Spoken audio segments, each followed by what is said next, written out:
We live in a world that is obsessed with the sound of its own voice. From the moment we wake up, we are told that to be someone, we must be heard. We are taught that silence is a sign of weakness, and that knowing everything is the only way to gain respect. We wear our intelligence like a heavy suit of armor, hoping it will protect us from the judgment of others. But we never realize that the heavier the armor, the harder it is to breathe. We become prisoners of our own desire to look smart, trapped in a cage of our own ego. We fight battles that don't matter just to prove we are right. And in the end, we are left exhausted, standing alone in a room full of people who only fear us, but never love us. Kaito was a man who lived for the applause of the crowd and the defeat of his rivals. His mind was a sharp blade, honed by years of studying books, maps, and ancient philosophies. He walked through the city streets with his head held high, looking down on those who struggled to find their words. To Kaito, every conversation was a war, and every person was an opponent to be conquered. He would humiliate the shopkeepers, correct the elders, and silence the dreamers with his cold, hard logic. He felt like a king, but his throne was built on the shattered pride of everyone he met. He didn't realize that while he was winning every argument, he was losing his soul to the darkness of pride. One evening, Kaito sat in his large, empty house, surrounded by the finest silks and the rarest books. He had everything a man could want, yet a strange, hollow ache grew inside his chest. He remembered the faces of the people he had outsmarted that day, the pain in their eyes, the way they turned away from him in silence. He had no one to share his thoughts with, no one to laugh with, and no one to trust. His intelligence had become a wall that kept the world out, leaving him in a cold intellectual prison. He realized that his wisdom was a fire that was slowly burning him alive, leaving nothing but ash behind. He needed an escape, a way to find the peace that his books could never provide. Kaito heard whispers of a place called the Valley of Mists, where a man named Master Kenji resided. They said Kenji was the wisest man alive, but they also called him a fool, a madman who played with shadows. Kaito packed his bags, driven by a desperate need to prove that even this legendary master was no match for him. He traveled through scorching deserts and frozen mountain passes, his body breaking under the weight of his journey. Every step was a battle against his own exhaustion, but his ego kept him moving forward. He imagined the glorious moment when he would sit across from the master and expose his foolishness to the world. He didn't know that the road he was walking was leading him to the end of everything he believed about himself. When Kaito finally reached the valley, he didn't find a grand palace or a golden temple. Instead, he saw a small, crumbling shack by a muddy river, where an old man was struggling to pull a weed from the ground. The man's clothes were torn, his hair was messy, and he was laughing at a small frog jumping near his feet. Kaito stood there in shock, his expensive robes covered in dust, feeling a deep sense of disappointment. "Are you the one they call the great master Kenji?" Kaito shouted, his voice echoing through the silent valley. The old man looked up, his eyes bright and curious, like those of a child who had never seen a stranger. He wiped his dirty hands on his rags and bowed so low that his forehead touched the mud. Kenji didn't speak with the authority of a king. He spoke with the softness of a falling leaf. "I am just a man who knows how to sweep the floor and listen to the rain," Kenji whispered with a gentle smile. Kaito felt a surge of anger, believing he had wasted his time on a senile old beggar. "I have come to discuss the deep mysteries of the universe, not to watch you play in the dirt," Kaito exclaimed.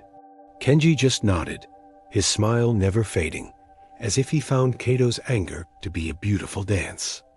"I am a fool, young scholar. My mind is like an empty bowl, waiting for someone as brilliant as you to fill it."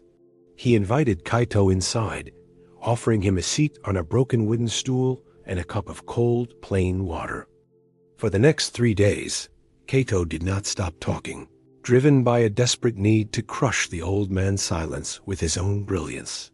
He spoke of the movement of the stars, the fall of ancient empires, and the complex laws of logic that governed human behavior. He paced around the small shack, gesturing wildly, while Kenji sat on the floor, listening with wide, admiring eyes.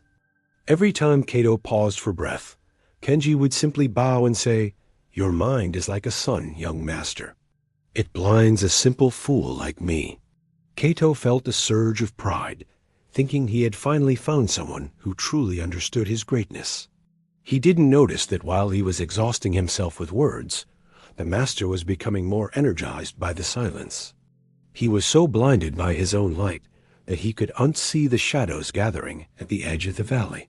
On the fourth night, the peace of the valley was shattered. The winds changed, carrying with it the scent of smoke and the sound of distant, heavy footsteps. A group of ruthless bandits, known for terrorizing the mountain passes, had tracked Kaito's expensive carriage to the hidden shack. They were men who lived by the sword, and they were looking for a prize worthy of their cruelty. As the door to the shack kicked open, Kaito stood up, his face pale but his voice still filled with habitual arrogance. "Do you know who I am?" He shouted at the armed men, trying to use his status as a shield against their steel. The bandits laughed, a cold and hollow sound that chilled the very air in the room. They saw Kaito's fine silk robes and his proud posture, and they immediately marked him as their only victim. The leader of the bandits grabbed Kaito by the collar, his breath smelling of malice. "We don't care about your titles or your books, little bird," the bandit sneered, pressing a blade against Kaito's throat. Because Kaito had presented himself as someone important, someone loud, and someone wealthy, he had become the perfect target. His intelligence could not save him now. His logic could not negotiate with the edge of a sword. He realized, with a terrifying clarity, that his entire life of being someone had only served to put a bullseye on his chest. He looked toward Kenji, expecting the old man to be trembling in fear, but what he saw changed him forever. The fool was still sitting on the floor, humming a soft tune, seemingly invisible to the chaos and the weapons around him. The bandits completely ignored Master Kenji, seeing only a dirty, old man who appeared to be talking to his own reflection in a bowl of water. To them, he was a nobody, a person of no value, a shadow that wasn't worth the effort of a single strike. Kenji played the part of the fool perfectly, acting as if he didn't even understand what a sword was. This was his greatest defense, the shield of perceived insignificance. While the bandits were distracted by Kaito's loud protests and his valuable belongings, Kenji was observing everything with the eyes of a hawk. He saw the weakness in their stance and the fear hidden beneath their brutality. He was the eye of the storm, calm, silent, and completely undetected by the enemy. Suddenly, the leader of the bandits raised his sword to strike Kaito, but the blow never landed. In a movement so fast, it seemed like a trick of the light. The foolish old man was no longer on the floor. Kenji moved with the grace of a mountain stream and the power of a falling rock. He didn't use a weapon. He used the bandits' own momentum against them, touching pressure points with the precision of a master. One by one, the bandits collapsed, their bodies refusing to obey them.